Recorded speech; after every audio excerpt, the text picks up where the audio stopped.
दोस्तों आज आईपीएल के दूसरे क्वालिफायर मुकाबले में रोहित शर्मा की मुंबई इंडियंस और हार्दिक पांड्या की गुजरात टीम अहमदाबाद के नरेंद्र मोदी स्टेडियम में आमने सामने थी।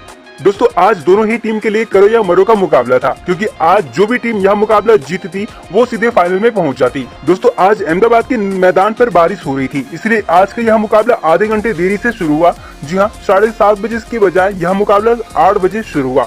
वही जब टॉस की बारी आई तो गुजरात टाइटंस के खिलाफ मुंबई इंडियंस के कप्तान रोहित शर्मा टॉस जीतकर पहले गेंदबाजी करने का फैसला किया था, ताकि गुजरात को कम स्कोर पर रोककर बाद में उसे आसानी से बनाया जा सके। अब दोस्तों यह देखना बड़ा ही दिलचस्प था कि क्या रोहित शर्मा की गेंदबाज अपने कप्तान के टॉस जीतकर पहले फील्डिंग करने के फैसले को सही साबित कर पाते हैं या नहीं। तो वही दूसरी तरफ टॉस हारकर गुजरात के बल्लेबाज मुंबई के सामने कितना स्कोर खड़ा कर पाते हैं। वही दोस्तों जब टॉस हारकर गुजरात की टीम बल्लेबाजी करने आई तो हर बार की तरह आज भी रिद्धिमान शाह के साथ विस्फोटक बल्लेबाज शुभमन गिल पारी की शुरुआत करने आए, ताकि अपनी टीम को शानदार शुरुआत दिला सके। और दोस्तों शुरुआत में ऐसा ही देखने को मिला, जब दोनों ही बल्लेबाजों ने आज इस करो या मरो के मुकाबले में मुंबई के गेंदबाजों को काफी संभल कर खेलते हुए दिखाई दिया और शानदार बल्लेबाजी करते हुए पावर प्ले के यानी 6 ओवर के खेल तक 50 रन बना लिए। दोस्तों गुजरात की टीम ने पावर प्ले में शानदार बल्लेबाजी करी थी और गुजरात को जैसे शुरुआत की जरूरत थी वैसे उसे मिल चुकी थी। तो वही दूसरी तरफ मुंबई के गेंदबाज एक विकेट के लिए भी तरस रहे थे।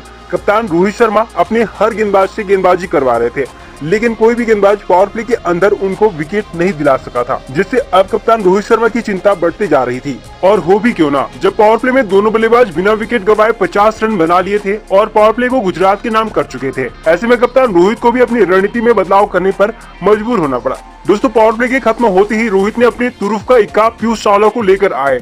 तब चावला ने अपने दूसरे ही गेंद पर रिद्धिमान शाह को स्टंपिंग करवाकर 7वें ओवर में मुंबई को पहली सफलता दिलाई। रिद्धिमान शाह आज बड़े मौके पर बड़ी पारी नहीं खेल पाए, उन्होंने 16 गेंदों में सिर्फ 18 रन ही बना पाए। वही दोस्तों इस विकेट का जश्न मुंबई के खिलाड़ी ज्यादा देर तक नहीं मना पाए, क्योंकि दूसरे छोर से गिल मुंबई के गेंदबाजों को चैन का सांस नहीं लेने दे रहे थे।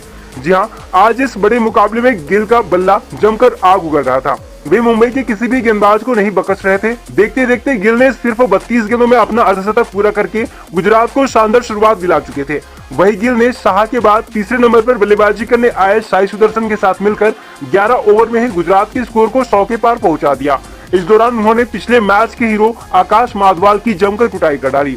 11 ओवर लेकर आए आकाश माधवाल के लिए ये ओवर किसी बुरे सपने से कम नहीं था। जी हाँ, इस ओवर में गिल ने आकाश की बैंड बजाते हुए 3 गगनचुंबी छक्का जड़कर 21 रन कूद डाले। इसके बाद तो रोहित ने आकाश को गेंदबाजी से ही हटा दिया। वही दोस्तों इस ओवर का असर दूसरे ओवर में भी देखने को मिला। 12 ओवर लेकर आए पीयूष चावला को भी गिल ने आड़े हाथों लिया, जब एक चौका और 2 छक्का उड़ाते हुए 20 रन कूद दिए। और फिर दोस्तों यहाँ से गुजरात की रन गति वंदे भारत ट्रेन की भांति 150 की स्पीड से भाग रही थी। 15 ओवर में ही गुजरात टीम के स्कोर को 166 रनों के पार पहुंचा दिया। 15 ओवर में ही गुजरात टीम के स्कोर को 166 रनों के पार पहुंचा दिया और 166 रन में शुभमन गिल का बड़ा हाथ था, जब एक बार फिर इस बड़े मंच पर इतिहास रचते हुए गिल सिर्फ 49 गेंदों में अपना इस सीजन का तीसरा शतक जड़ दिया। दोस्तों गिल का ये शतक गुजरात टीम के लिए शायद फाइनल का टिकट लेकर आया, क्योंकि जिस अंदाज में भी बल्लेबाजी कर रहे थे उनके सामने तो मुंबई के गेंदबाज गेंदबाजी करना ही भूल गए, चाहे स्पिनर हो या फिर तेज गेंदबाज। रोहित के सभी गेंदबाजों को गिल ने आड़े हाथों लिया।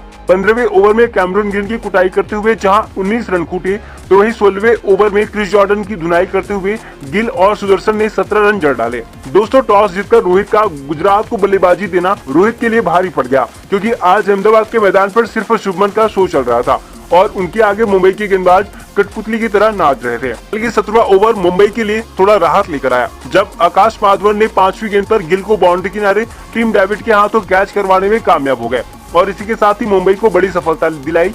दोस्तों गिल 60 गेंदों में 215 की तूफानी स्ट्राइक रेट से 129 रन कूटे। अपनी इस पारी में उन्होंने 10 छक्का और 7 चौका उड़ाए। वही जाने से पहले सुदर्शन के साथ दूसरे विकेट के लिए 138 रनों की बड़ी साझेदारी निभाई। दोस्तों गिल के आउट होने के बाद मुंबई ने रनों की रफ्तार पर थोड़ा लगाम लगाया। साई सुदर्शन और हार्दिक तेज गति से रन नहीं बना पा रहे थे। ऐसे में सुदर्शन को रिटायर्ड आउट करके राशिद खान को बल्लेबाजी के लिए बुलाया गया। हालांकि राशिद भी 2 गेंदों में 5 रन ही बना पाए, लेकिन अंतिम ओवर में हार्दिक ने तेजी से रन बनाते हुए 12 गेंदों में ही नबाद 22 रन कूदकर गुजरात के स्कोर को 20 ओवर में 233 रन तक पहुंचा दिया। दोस्तों 233 रन अपने आप में ही एक बड़ा पहाड़ है।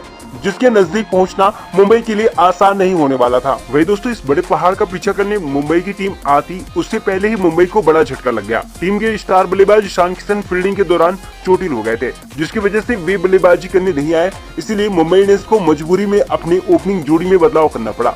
अब ईशान की जगह पर नेहल वडेरा से ओपनिंग करवाई गई, जो पूरी तरह से फ्लॉप रहा। नेहल वडेरा 5वीं की गेंद पर 4 रन बनाकर आउट हो गए। इस तरह मुंबई को पहले ही ओवर में 5 रन पर पहला झटका लग गया।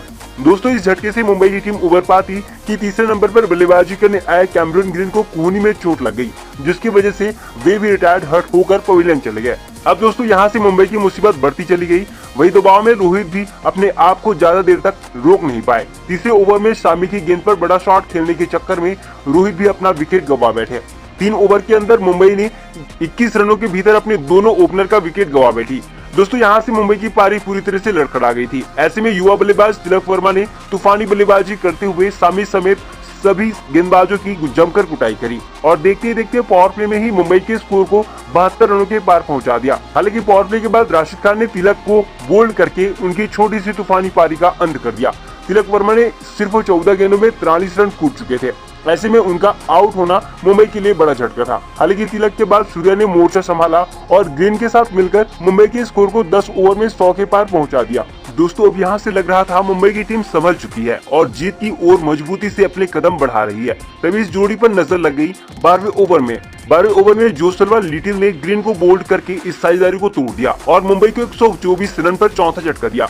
ग्रीन आज बड़ी पारी नहीं खेल पाए, उन्होंने 20 गेंदों में सिर्फ 30 रन ही बना पाए। दोस्तों, अब यहाँ से मुंबई को जीत दिलाने की पूरी जिम्मेदारी सूर्यकुमार यादव पर आ गई। अगर यहाँ से मुंबई को कोई जीत दिला सकता था तो वो सूर्या ही थे, क्योंकि मुंबई इंडियंस को 42 गेंदों में 100 रन बनाने थे।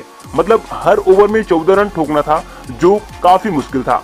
लेकिन सूर्या रहे तो फिर कुछ भी हो सकता था। वही टीम डेविड का आना अभी बाकी था। ऐसे में देखना बड़ा दिलचस्प था, क्या यहाँ से मुंबई के पलटन इस मैच को पलट पाते हैं या नहीं।